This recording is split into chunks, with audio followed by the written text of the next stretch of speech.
صاحب نے کہا کہ یہ ایم اے نہیں کرے گا، بلکہ انہوں نے مجھے جہاں تک یاد ہے لفظ استعمال کیا تھا کہ وہ ایمڑیاں اور یہ ایم اے کرے گا، یعنی اس طرح کے لفظ انہوں نے استعمال کیا تھا کہ انشاءاللہ تعالیٰ یہ آگے جائے تو ہم اس کو شاگردی سے ایک حیران تو انہوں نے اس وقت کیا کہ اچھے نمبر لیے، بلکہ پہلی پوزیشن دی، اسکالرشپ ملا، پی ایچ ڈی کے لیے گئے۔ دوسری حیرانی اس وقت جب وہ گئے انگلینڈ پی ایچ ڈی کے لیے، تو ہم نے سنا کہ وہاں کو کچھ مسائل ہیں، لینگویج کے مسائل ہیں، اور اس وجہ سے وہ جو ہے بھاگنا چاہتے ہیں وہاں سے۔ تو وہاں ان کے ٹیوٹر تھے یا سپروائزر ڈاکٹر ورما، ہندو تھے لیکن ایک ایشیائی تعصب رکھتے تھے، جب جو میں نے سنا تھا کہ وہ چاہتے تھے کہ ایشیا کے جو لوگ ہیں وہ بھی گوروں سے آگے نکلیں۔ تو انہوں نے ایک فکرہ ان کو کہا جو میں بھی استاد رہا ہوں تو میں کلاس میں اکثر وہ دہراتا تھا کہ آپ ساری عمر کی تکلیف چاہتے ہیں یا ساری عمر کا آرام چاہتے ہیں؟ اگر اب آپ تکلیف اٹھا لیں گے، یعنی پی ایچ ڈی میں جو مسائل ہیں ان کا سامنا کر لیں گے، مشکلات دور ہو جائیں گی، تو پھر آپ ساری عمر کا آرام آپ کے لیے۔ لیکن اگر اب آپ نے اگر تکلیف نہ اٹھائی تو پھر ساری عمر کی تکلیف آپ کے لیے رہے گی۔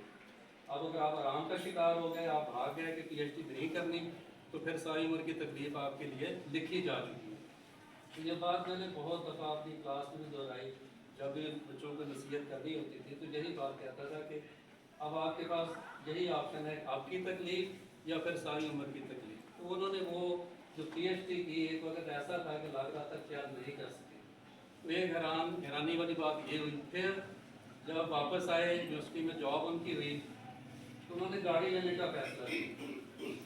تو ہم سب پریشان ہوئے کہ کیونکہ ہم بھائی تھے، ان کی طبیعت سے واقف تھے، تب یہ گاڑی چلائیں گے کیسے؟ یعنی پریشانی ہوئی کہ یہ تو بڑا مسئلہ ہو جائے گا، گاڑی تو انہوں نے لے لینی ہے، تو پریشان ہو گیا۔ لیکن آپ نے دیکھا کہ انہوں نے گاڑی چلائی بھی اور بہتر طریقے سے چلائی۔ اس کے بعد وقت تو بہت سی ہے لیکن وقت بہت کم ہے۔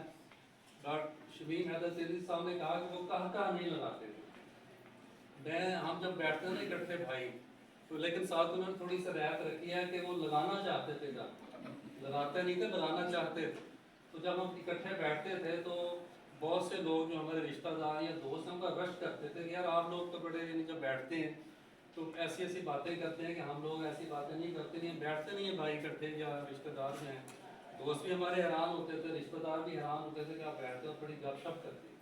تو بھائی صاحب جو تھے جب ہم اکٹھے بیٹھتے تو وہ کہکہ لگاتے تھے، اور بعض کا اتنا کہکہ ہوتا تھا کہ ان کی آنکھوں سے آنسو بھی بہنا شروع ہو جاتے، لیکن بہت کم ایسا ہوتا ہے۔ اور آخری بات کہ بہت سی باتیں ہوگی کہ وہ ادب کے میدان میں آنا تھے، شاہ سوار تھے، شاعر بھی تھے، ماہر تعلیم بھی تھے، لیکن وہ ایک بزنس مین بھی تھے۔ آپ شاید حیران ہوں، خالد بھائی بیٹھے، انہوں نے ایک میڈیکل سٹور بنایا تھا قذافی میڈیسن سینٹر کے نام سے گاؤں میں، تو کچھ عرصہ انہوں نے وہ چلایا بھی، فاروق بھائی نے چلایا۔ اور ہمارے والد صاحب اکثر جو ہے اس کی مثال دیا کرتے تھے کہ دیکھو فاروق کو اللہ نے اتنی صلاحیت دی ہے کہ اس کو بھی اس نے ایک منافع بخش یونٹ بنا دیا۔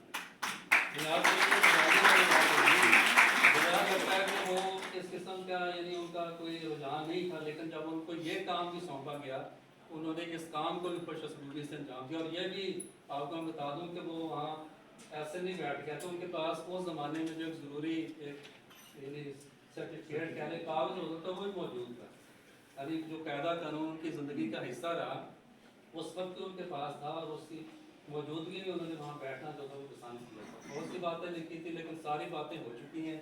وہ کرکٹ میں ہوتا ہے نا کہ جی میچ ختم ہو چکا ہوتا ہے، آخری جو ایک بیٹر آتا ہے بس وہ ٹک ٹک کر کے چلا جاتا ہے، میچ تو ختم ہو چکا ہوتا ہے۔ تو میچ ختم ہو گیا تھا، اس لیے یہ باتیں آپ سے کی ہیں چاندے، باقی جو باتیں کرنی تھی وہ ساری ہو گئی۔ اللہ تعالیٰ آپ اس کی بخشش فرمائے، آپ کو صحت و سلامتی کے ساتھ زندہ رکھے۔